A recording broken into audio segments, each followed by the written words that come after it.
Thanks, Bren. Point Park softball opened up MEC play this weekend at home, taking on the West Liberty Hilltoppers on Friday and the Wheeling Cardinals on Saturday. In Game 1 on Friday, Emma Henry had a base hit into center field to score Mia Arndt from second for Point Park's lone run of the game. West Liberty would put up the game-winning runs in the top of the fifth inning as Brooke Perry would hit a line drive to score Elena Cook and Mallory Rosnick. Jalen Molinox for Point Park would pitch all 7 innings, allowing 2 runs on 3 hits, striking out 7. West Liberty would go on to hold off Point Park for the rest of the game with a final score of 2-1. In Game 2, West Liberty's Mallory Rosnick had a base hit to score Jaden Conrad to give the Hilltoppers a 1-0 lead in the top of the third. Point Park would answer right back in the bottom of the third, with Gianna Welsh having a base hit to right field that scored Melanie Taylor and Mia Arndt to give Point Park a 2-1 lead. In the top of the fifth inning, West Liberty would score 3 hits on 3 runs and 1 error. Savannah Lee and Lissa Wall would both pitch for Point Park as they allowed a combined 5 runs on 11 hits and striking out 5. Point Park would not score any more runs the rest of the game with a final score of 5-2. On Saturday, Point Park would have back-to-back walk-offs against the Wheeling Cardinals. In Game 1, Wheeling scored first in the bottom of the 4th inning after Brooklyn Sanders ground out to score Kiki Works. In the bottom of the 7th, Remy Coy would hit a double off the left field fence to score Taylor and Arndt to give the Pioneers the 3-1 victory and their first win in MEC history. Molinox would also throw all 7 innings in the victory after allowing only 1 run on 6 hits and striking out 7.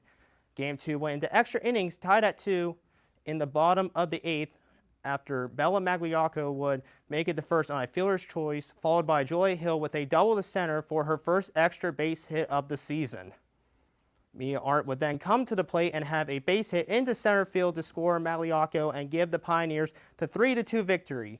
Lee would go all 8 innings for Point Park, allowing 2 runs on 6 hits and 2 strikeouts. With the wins on Saturday, Point Park improves to 5-9 overall on the season and 2-2 in MEC play. Point Park will be back in action today in an away non-conference doubleheader against the Malone University Pioneers with games scheduled for 2 and 4 o'clock.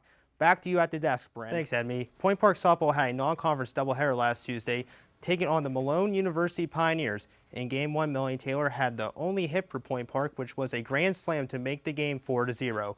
Mia Rose put Malone on the scoreboard with a solo home run in the bottom of the 7th inning to make the final score 4-1. In Game 2, Rose would once again hit a solo home run in the bottom of the 4th inning to give Malone a 1-0 lead. In the top of the 6th inning, Mia Arndt would hit a double into left field to score Taylor and tie the game at 1. In the bottom of the 7th inning, Malone walked it off with a double by Arika Young for a final score of 2-1 to split the doubleheader. Point Park would return to MEC, taking on the Fairmont State Falcons on Saturday, where they would split the doubleheader. Remy Coy would have a 3-run homer in the top of the 3rd inning to give Point Park the 6-5 win in Game 1. In Game 2, Fairmont State would score 5 runs in the bottom of the 5th to give Fairmont State the 8-5 win to split the doubleheader. Point Park would have another MEC doubleheader on Sunday, taking on the Frostburg State Bobcats. Game 1 went into extra innings, and in the bottom of the 10th inning, a sacrifice fly by Hannah Benek scored Sage Haller to give the Bobcats the 3-2 win. In Game 2, Point Park's offense exploded to give them the 8-3 win to split the doubleheader.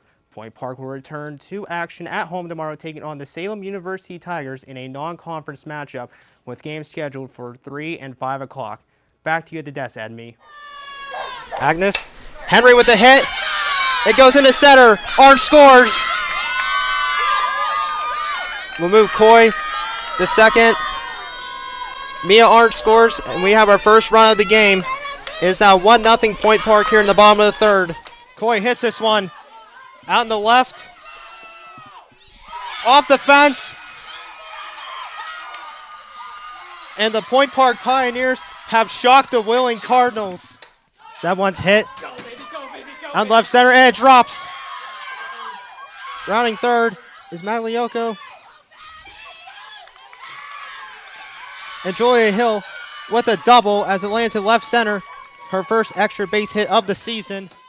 Arndt hits this one out of the reach of Miller. And Bella Magliocco scores. And another walk-off for Point Park in extra innings as they complete the sweep, as they sweep the Wheeling Cardinals. As that's hit out in the right. And how about that? Crixton Tavares with a 2-run homer.